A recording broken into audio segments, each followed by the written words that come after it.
Welcome to Press Coverage. I'm Theo Gremminger. At Press Coverage, we're looking to bring in the sharpest guests and help you find that edge you need to win in fantasy football. And I think this is like maybe the third time that Adam Levitan of Establish the Run has joined us. So I guess we're doing something right because he keeps agreeing to come back. So today we're gonna pick Adam's brain. One thing that you guys do very well at ETR, we've had John Daigle on a bunch of times as well.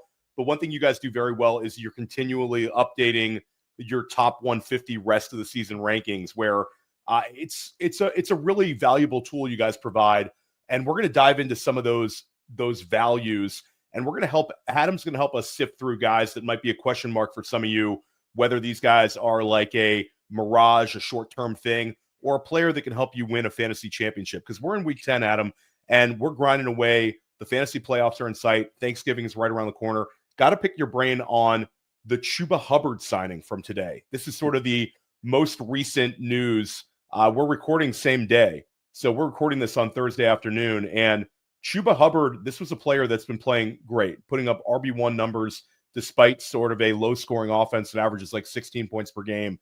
Now, Carolina has rewarded him for his efforts with a big contract. However, Jonathan Brooks, they drafted in the second round last year. What's going on with Carolina? What do you think of their decision to pay another running back after the Miles Sanders sort of disaster? Or is this like a sharp move to protect them with their potential lack of like high-end quarterback around the corner?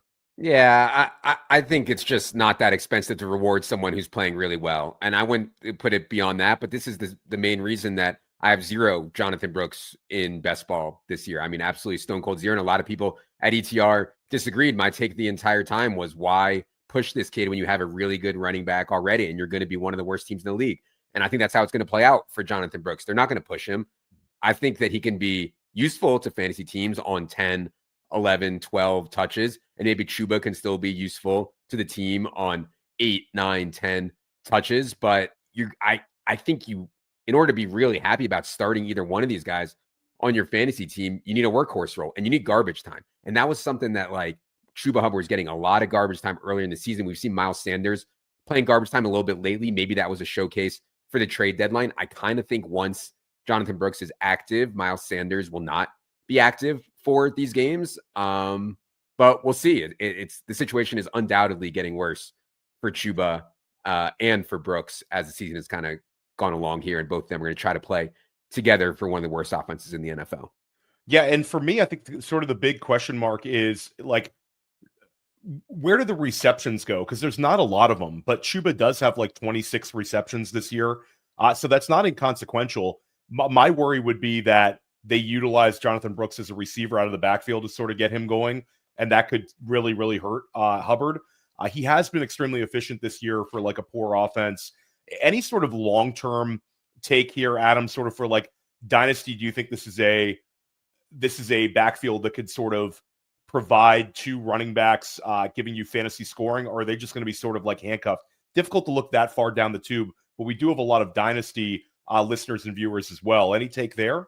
Yeah. First of all, for this season, I think it'll be more series by series and situational. In other words, like they won't take one of the guys off for a passing down. I think it'll be more series by series. Long term, I think if you're a dynasty player, you should be betting on talent, and I don't think anyone would disagree that Jonathan Brooks is the better talent than Chubba Hubbard. If someone was stone cold panicking right now because Chubba Hubbard got this deal, I'd be a buyer on Jonathan Brooks. I think that's totally fine. I would not panic.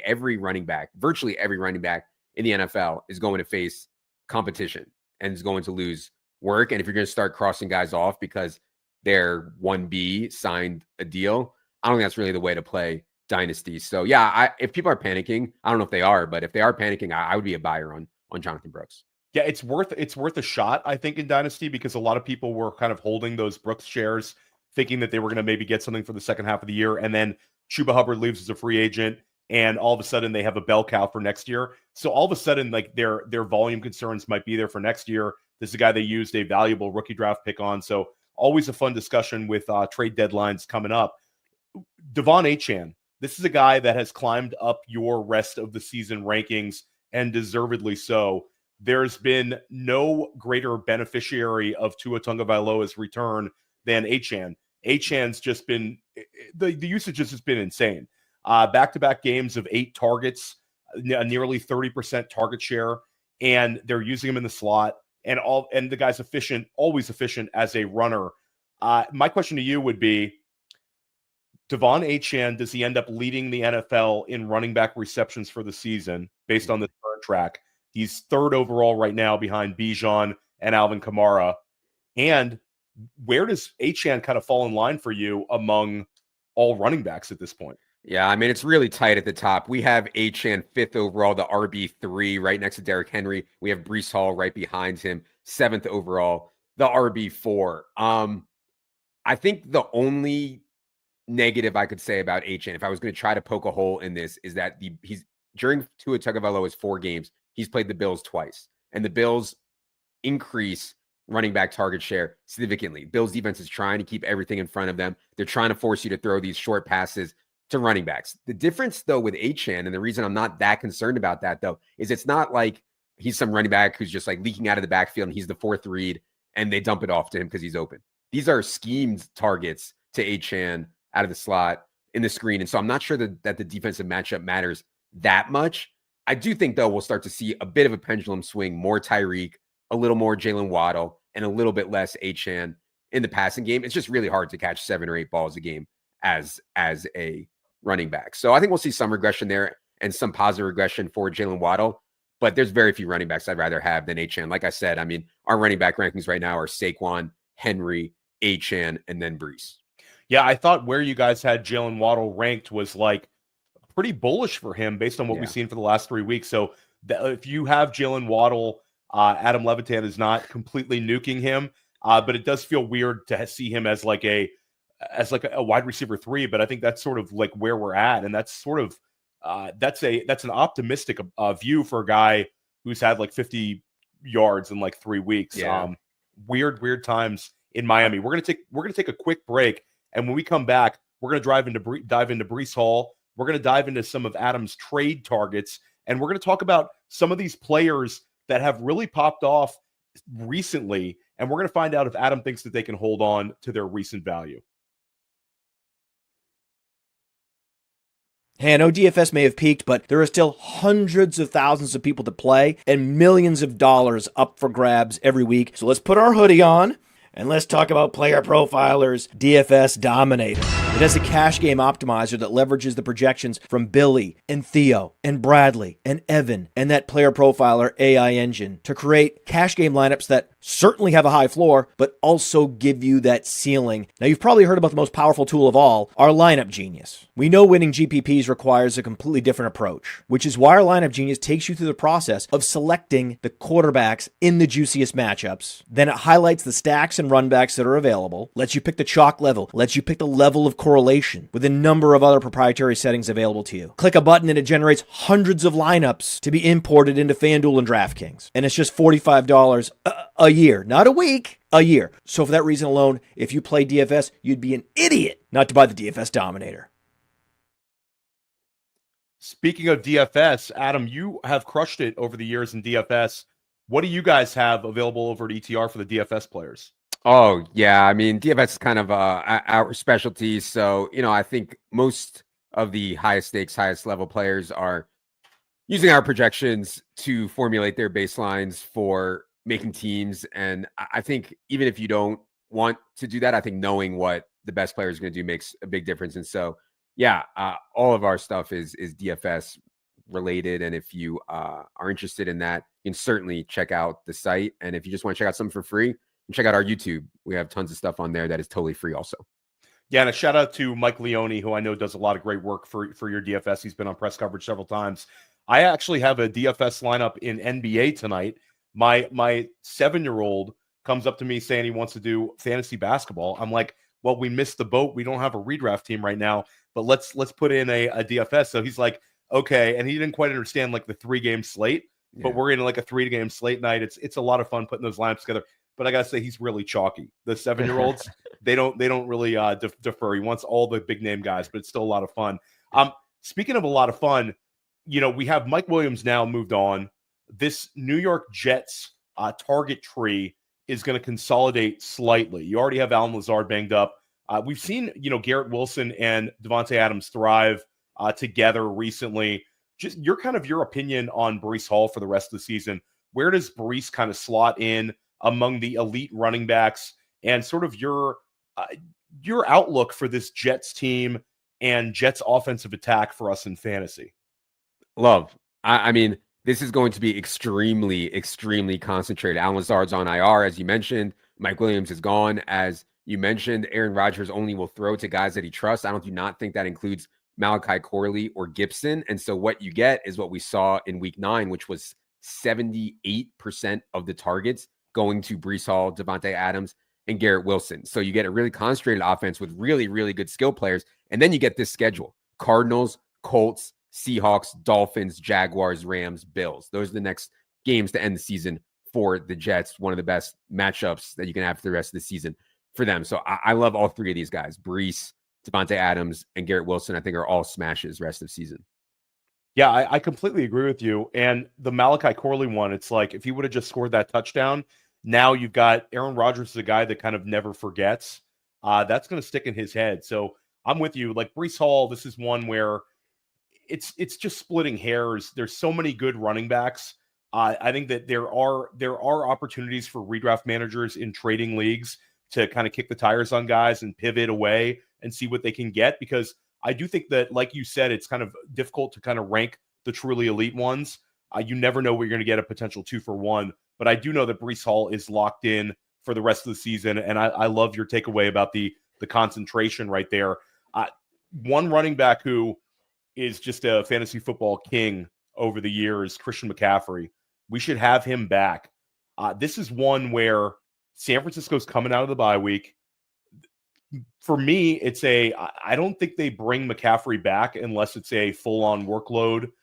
Even with their record being close to 500, I still think they would be kind of cautious if he was really banged up. Do you agree with me there? Or do you think it's like they're bringing him back sort of motivated by the record, motivated by like more of a sense of urgency? Any sort of takeaway? And what are your expectations for McCaffrey? Do you see this as like, oh, it's McCaffrey, we're going to get 2023 usage? Or do you think it could be like a slightly more of a, not a committee, but more of change up backs working in with CMC? So I would not classify this as a normal injury, right? Somebody breaks their leg, they come back, they're probably fine, right? They pop their ACL, they come back and with a full rehab, they're probably ready to rock. The data or history of what Christian McCaffrey is dealing with is unprecedented. We're talking about a guy who had soreness or problems in both of his Achilles, both of his calves, and went to Germany for it. I mean, we don't know exactly what this is. And I think there's more room for the doctors to tell the 49ers here versus a broken leg or torn ACL. There's more room here for them to say, be careful on overuse. This is not going to be good for overuse issue. And so I think we're starting this week with McCaffrey around 70% of what we would have projected his workload for if he was week 1 fully healthy, right? And also Jordan Mason's played well. Isaac Guerendo's played well. And I think those guys have earned some trust from the staff and from Christian McCaffrey himself. So we're going to start around 70% and kind of play it by ear. But I'd be lying if I said I knew exactly what doctors were telling the 49ers about how to handle Christian McCaffrey's workload. Yeah, I mean, I think as long as it's a McCaffrey slotting into his usual role as a receiver, there's insulation there. And I think you could also make an argument that working in those younger backs actually will help him, because he's so efficient inside the red zone, so efficient as a receiver, that if we just get like all the high value touches, he was already a high value touch guy, but even more high value touches and even less sort of like empty calorie touches, it might be a better thing for him sort of over the next 2-year window, if that's the direction the 49ers go into. Because like you said, like Mason played really, really well. If you picked him up off the waiver wire or as a late round pick, or even as like a best ball pick, that's a guy who's really helped you. And then Guerendo, the last time we saw him, had his best game as a pro. So I'm sort of with you there, Adam. Nico Coliins. This is one where Nico was the league winner for us at wide receiver before he goes down. Now he's going to come back to a Houston Texans. And I know there's a little caution here. We don't quite know the exact day we're going to get Nico back. But when he returns, do you see this as a Nico to the moon situation with now no Stephon Diggs, Or do you worry a little bit about like Bobby Slowick sort of trying to take the air out of the football and being a little more running back centric rest of season, since we've seen that a little bit in certain games? Sort of your take on this, and also your general take on Slowick, because I think this is a guy that last year everybody was sort of head over heels for Bobby Slowick, with Houston making that huge leap forward. Sort of your thoughts on him now after a year and a half of seeing him in the NFL. Yeah, the Nico thing is just scary on the injury front, because he was supposed to, like, at first they were like, oh, he's day to day. He might miss a week at most. And then they're like, well, actually, he's going on IR. And then they said, oh, he'll be back week 10. And now he hasn't even practiced yet.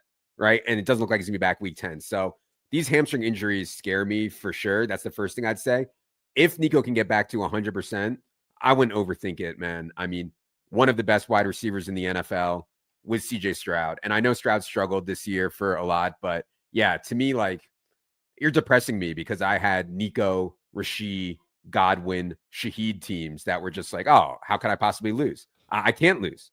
It turns out you actually can lose. So, yeah, it's been a struggle there for sure. On Slowick, first down throw rate, I thought last year was way too low. It's come up a little bit this year. Still probably not high enough for my taste. Probably a little bit too more run heavy. But I can't argue with that. Joe Mixon is playing at like one of the highest levels in the league. To much to my surprise, you know, I mean, Joe Mixon is playing at really elite levels. So no, I do not think that Nico coming back will change the game plan here, and they'll go away from this kind of run heavy boomerish approach with Joe Mixon. I just kind of think it is what it is. Yeah, Mixon, what a great draft pick, and sort of like the theme of the year with all these older running backs just thriving. Mixon, I mean, unbelievable what he's been able to do on a per game basis. Let's get away from talking about old guys for a second, though. Let's talk about Jackson Smith-Njigba, who this past week was wide receiver 1 overall in the week, had an insane 25.7 yards per reception. Adam, like, we saw it earlier in the year where he had a 16 target game, caught a bunch of passes, but it was sort of like a PPR machine type 20 something point PPR week. This is like full on showing what JSN can do as a player in the NFL.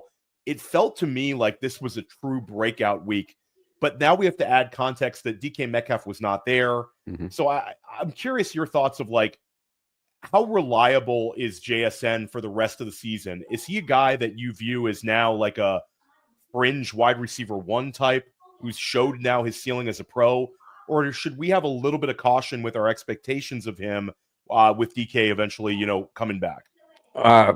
We have a sample size of 2 coaching staffs and a ton of games of them using JSN the same way, which is a short area relief target for your quarterback. When your offensive line is as bad as the Seahawks offensive line is, you need a good player in there underneath as the safety valve. And so when DK Metcalf gets back, it would not surprise me at all if Ryan Grubb sends JSN back to this 6-yard ADOT roll, this 7-yard ADOT roll. In that game in week 9, he had an ADOT of 20 yards in that game. Shane Fraudrin and Ryan Grubb have both used JSN in this kind of short area role for every game of his career, virtually, except for when DK Metcalf was out here this past week. So no, I would not have JSN anywhere near top 12 wide receivers rest of the season. I still love to have him, you know, I'm worried that they're going to send him right back to, hey, our offensive line sucks. Let's get JSN in there. We'll get him the ball real quick. It's just not great for fantasy. Yeah, I don't know. So I would push back a little bit. I think, like, you know, I get it with Shane Waldron. I love the name. That was good. Very, very, very clever, Adam, on that one. But I'll say JSN, like with Ryan Grubb, I do think Ryan Grubb is smart. And I think like we've finally seen it. And it's a 22-year-old player doing this in a big game against a divisional opponent. I don't know. I think this could be the start of something, but you're probably being more cautious with your approach is probably the right way. I've seen like a lot of people listing JSN as potential sell in redraft. I get it. If somebody wants to pay you for the wide receiver 1 overall week, go for it. But I do think this is a guy that last year had surgery in the preseason, was injured at Ohio State before the league, and he's still a young sort of veteran player. So I don't know. I think there's a little bit of like a range of outcome situation here with JSN. We'll see really soon. Let's get back to talking about old guys. The Kansas City Chiefs signed Kareem Hunt after Isaiah Pacheco goes down, and then they make this trade for DeAndre Hopkins, which in retrospect looks like such a value. The amount that they traded for him in terms of draft pick equity after seeing what, like, you know, Jonathan Mingo went for and Jahan Dotson went for and all this sort of thing. Sort of your expectations for the two older Kansas City Chiefs. Last week we saw Patrick Mahomes have his first 3-touchdown game since week 7 of 2023. So it seems like there's a little bit of optimism, at least with DeAndre Hopkins expanding upon this role, maybe playing more snaps. Your thoughts on both these guys, Adam? Yeah. Kareem Hunt's been good at getting what's blocked. I don't think he has been explosive whatsoever. I mean, he's been reliable. He gets what's blocked. He drags guys, you know, and coaches love that. I think you get more from Isaiah Pacheco if you're the Chiefs. You get more explosive ability from Isaiah Pacheco, assuming Isaiah Pacheco comes back at 100%. Now, all we have is like some light video of him like running on a treadmill or walking on a treadmill. We have Andy Reid saying that it's looking good for him to return. I kind of think week 12, week 13, and that's going to be like just enough time for Pacheco to be annoying, I think, to Kareem Hunt owners in the playoffs where they have a very difficult schedule for running backs due the Chiefs. I believe they play the Steelers, the Ravens in there down the stretch. So I'd be selling Kareem Hunt, I think, if I could get a lot for him right now. DeAndre Hopkins looked like he'd been playing with Patrick Mahomes for 10 years, you know, and I hate to like watch a game. That's like not the way I like to do this. Like watch a game and be like, oh, that looks like they have a real connection. Like to me, that is so unsustainable and ridiculous way to do this. But if you watch the game, it's hard not to think that DeAndre Hopkins and Patrick Mahomes are going to really fit well together in those kind of short area slants and outs, especially around the red zone. So yeah, I'd be pretty optimistic. I mean, we have DeAndre Hopkins pretty high in the rest of season, top 150 right now. Yeah, I noticed where you guys had him, and I was happy about that because I do have a fair amount of him in multiple formats. But you nailed it. It's like he's in the Rashee Rice role. And this is one where it's not necessarily the guy you would have picked as like the exact replacement for Rashee Rice, but it sure looked good last week. And I think there's room to grow. The target share was only like around 20%. And the snap share was, correct me if I'm wrong, he played like 65% of snaps. So this could go up a little bit. I think you're right. DeAndre Hopkins is the one you want to be a little more optimistic about. Kareem Hunt, if you've enjoyed the utility, this could be sort of a Jordan Mason-like situation where the value is going to go down relatively quickly. But it's been a really fun run for a street free agent. Let's pivot over. I wanted to get your opinion on Tyrone Tracy. This is an interesting guy. This is one where, you know, we always say that best ball and redraft managers should at least have their ear to the pavement on Dynasty because Tracy was always sort of a fun profile, a converted wide receiver, had the size, had the speed, athletic profiles there, and really a limited sample size of playing the running back position. But he was able to have a very solid season in the Big Ten as like an inexperienced running back, older player as well, Adam. So it's not like some young guy coming in there, but he's been a player that's been impressive, and we've seen his role grow. Your thoughts on Tracy, the player, and your expectations for him for the rest of the season? I mean, anytime a running back is really good in the pass game, has wide receiver in their background, and is now playing running back, I'm interested for sure. I'm extremely impressed that he has overtaken Devin Singletary, considering Devin Singletary is like Brian Daboll's boy. Motor. And I mean, Devin Singletary, I'm sorry, Tyrone Tracy missed a bunch of practice time last week. He's a rookie due to the concussion. He missed a bunch of practice time and still went out there and dominated usage and dominated carries over Devin Singletary. So I just been so impressed. And he's overcome offensive line woes, quarterback woes. I mean, I don't see how you could not come away from this being absurdly impressed with Tyrone Tracy. And I'd love to have him in both redraft and dynasty. I don't think that it's a fluke at all. Like, yeah, he's been super, super impressive. Yeah, I love that you mentioned that the dynasty as well, because like for me, it's like Tyrone Tracy. There's a lot of people that are going to be like automatic day 3 guy. I got to sell him, but it's sort of like an Aaron Jones like situation where super athletic guy falls to day 3, flashes as a rookie, and then sort of just hangs on. And this is a franchise that was willing to, you know, not overpay Saquon and not extend him while he was there. He goes to a rival. They signed Devin Singletary, and then they draft a guy on day 3. So they don't seem like a franchise that's going to try to be like Carolina. I've seen some mock drafts saying that they're the one that's going to pull the trigger on Genty. I think that they're not going to do that. they've got a lot of holes on that team in general. They need offensive linemen and all that kind of stuff. And obviously a long-term answer at quarterback. So I don't see that one. I think Tracy's a guy that if he can survive the NFL draft and certainly free agency, I think you're going to be really happy to have him next year as well. So love to see that you're on him. One player who's been super unlucky this year, we're sort of waiting for consistency. All the metrics are there, is George Pickens. Pittsburgh's coming out of their bye week. This will be the third start of Russell Wilson's role as Pittsburgh Steelers starting QB. Sort of your thoughts on Pickens being a guy who can really expand upon his production in the second half of the year. It's sort of like a buy low candidate in redraft for people still trying to make that last trade near their trade deadlines. Yeah, I thought the Mike Williams thing was like a net neutral for George Pickens. There might be some jump balls in the red zone that go to Mike Williams now, which could have gone to George Pickens. I still think that if I was Russell Wilson, I would be throwing those balls to George Pickens, but I'm never going to be like, oh my God, we have to go get George Pickens when Arthur Smith is the coordinator. Like, I'm just not, because we have seen him over and over again not try to get the ball to his best players, be extremely, extremely run heavy, and just do weird things over and over again. So I like George Pickens. I played him. I think he's a really good fit with Russell Wilson, but I'm not like overly excited about it rest of season whatsoever. Yeah, we'll see. I mean, the Williams one could be one where it just it helps the entire offense, considering some of the other guys that they were playing at wide receiver. It just adds another mouth to feed. I don't know. All the efficiency metrics are there for Pickens. We saw last year him putting up some spike weeks over the second half of the season. Maybe that's just his arc again. I still think with a player with that talent, getting that sort of air yard share, getting those sort of like red zone targets, getting that sort of target share, I think he's going to have some really big spike weeks, but it is going to be kind of difficult to predict him. Want to pick your brain on two guys that have really, really popped recently. Cendric Tillman is on this just unbelievable run. He's averaged over 20 PPR points per game, really has stepped into the Amari Cooper role, and he's scoring a ton more than Cooper did at any point this year. Tillman's also a second-year player who was a day two pick. So it's not like an unpedigreed player. Do you see this as something that's going to sustain for the season, like Cendric Tillman delivering wide receiver 2 value for the rest of the year?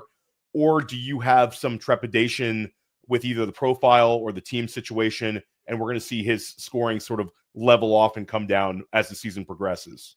Yeah, I was on Cendric Tillman super early this season, not because of Cendric Tillman, but because of Jameis Winston. I mean, I play wide receivers who are attached to Jameis Winston every single week. Jameis doubles went off against the Ravens in his first start there. It was huge in DFS. And that's kind of the way I want to play. Like quarterbacks who aren't afraid to throw interceptions, that throw the ball deep down the field and are aggressive. And Cendric Tillman seems to fit with that really, really well. They seem to really, really like him. So yeah, I think the quarterback play in Cleveland has been so bad trying to evaluate Cendric Tillman from when he was drafted until Jameis got in there. It's a tough evaluation. I didn't really have a strong take either way on Tillman's profile, but as long as he's attached to Jameis Winston, yeah, I think he's going to be not sustain this, but I want to start him every week if Jameis is starting. Yeah, I think that you kind of nailed it. It's a weekly starter, and he's shown you the upside, and we know that like Jameis is going to continue to look for him like through thick and thin. You saw him thrive in the win over Baltimore, and then you saw him thrive in garbage time as well. So I think Tillman is a really fun one, and also like this is a guy that for a lot of fantasy managers, they were able to add him for not a ton of fab because it was the same week as Jalen McMillan, same week as Ricky Pearsall, Juwan Jennings, sort of the week that he was a massive waiver wire addition. And you didn't have, you're still in a continual rolling list type league, you might have used like your fifth pick on that one. So what about Cade Otton? Cade Otton's one that, speaking of like Tampa Bay, Cade Otton's been the massive beneficiary. He has the third most receiving yardage of any player over the last 3 weeks. He's getting like 8 receptions a game. He's tight end 3 for the season, Adam. This is a year 3 player.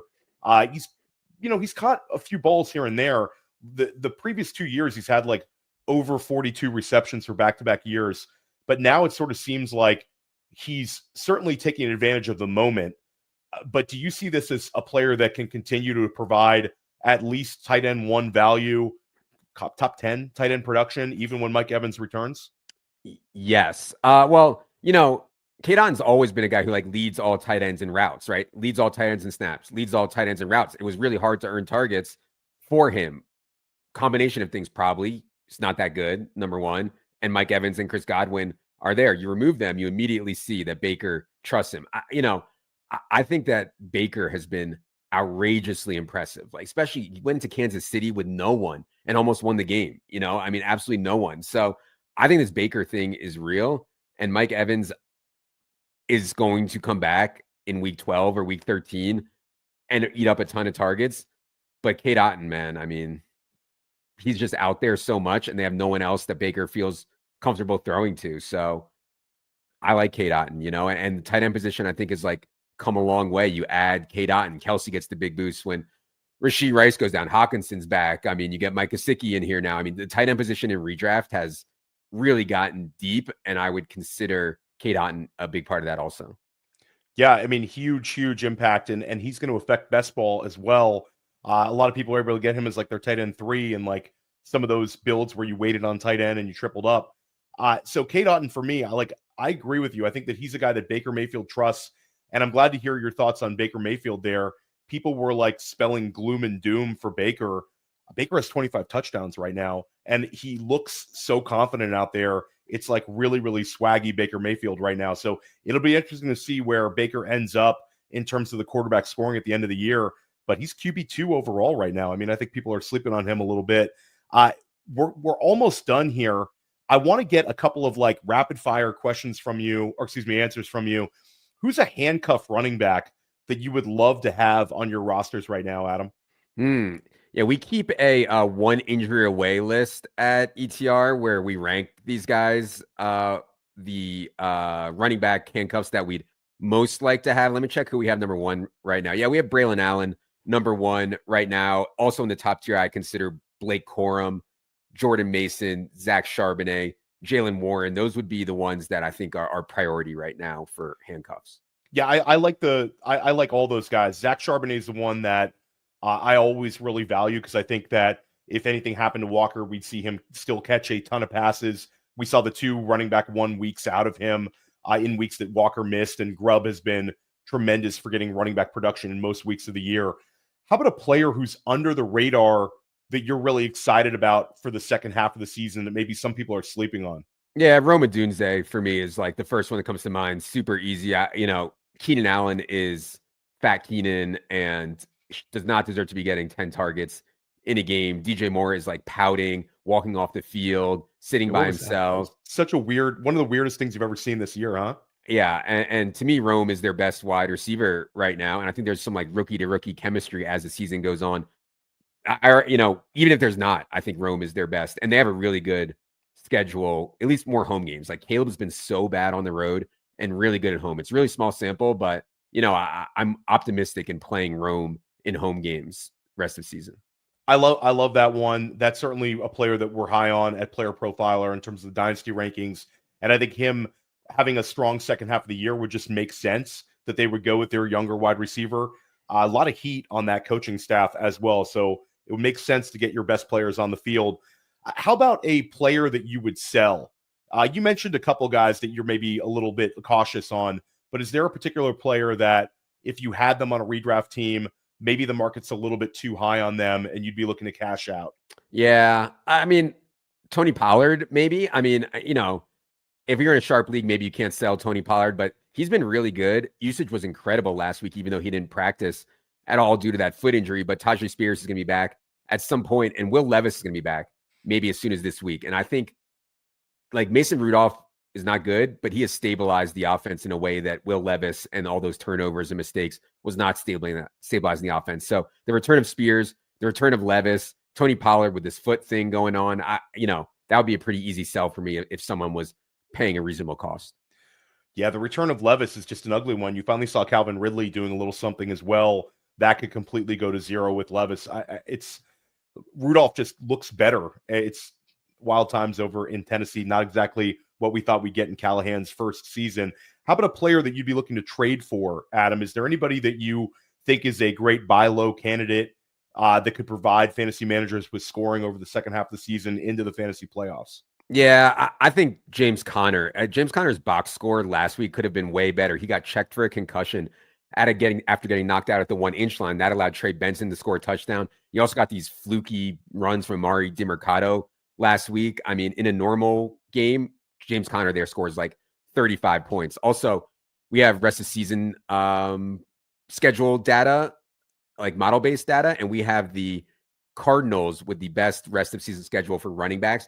That includes Patriots, Panthers, and Rams in the fantasy playoffs. I mean, you're not going to get any better for a running back than Patriots, Panthers, and Rams to close out the season. So James Conner, as long as he stays healthy, to me is just an absolute smash. Just need James Conner to be healthy. That's easier said than done sometimes down the stretch. What about a big takeaway for you? Like, we're at midway through the season, and certainly you're grinding every week. And it's hard to kind of look at it from like a big picture perspective. But is there any sort of lessons learned for you this year? Any huge takeaways? I mean, obviously we've seen running back scoring is ridiculous now. And the injury pendulum has certainly swung. A lot of free agent running backs have thrived. Is there a big takeaway, like big picture narrative, Adam, that you want to have taken away so far from this season? Yeah. I've been thinking about this stuff a lot. Would running backs look as good if all of the best wide receivers had stayed healthy? Would Joe Mixon be going nuts like this if Nico Coliins was out there scoring 60-yard touchdowns every week? It's tough for me to say if people are going to overreact and say, oh, you see running backs never get hurt and wide receivers always get hurt. Or you see I should take all these dusty running backs in the top 20 of my draft or top 30 of my draft next year because they smashed in 2024. I think that will be an edge for people going forward.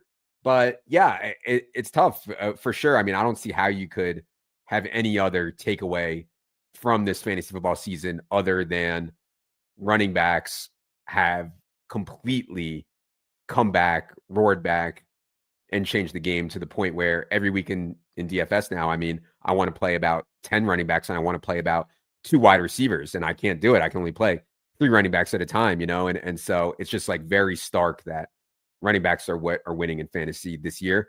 I'm just real skeptical to say that's what's going to be how it's going to be going forward, for sure.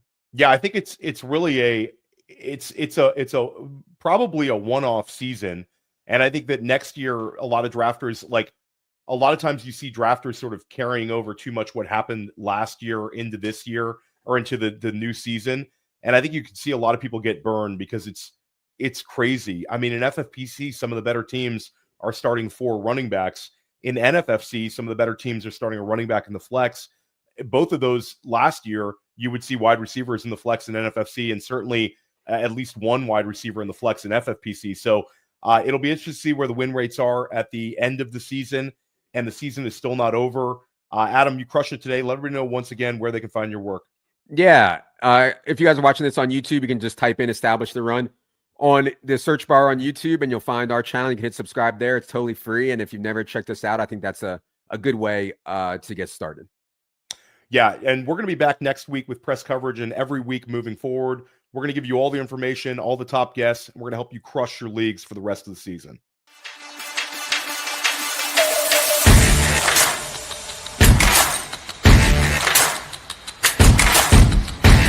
Hey, I want to thank you for being part of this broadcast. If you have any thoughts on it, leave a comment. If you enjoyed it, make sure you leave a like. And if you want to see more shows on the Player Profiler channel, subscribe to it. That's how we know you want more.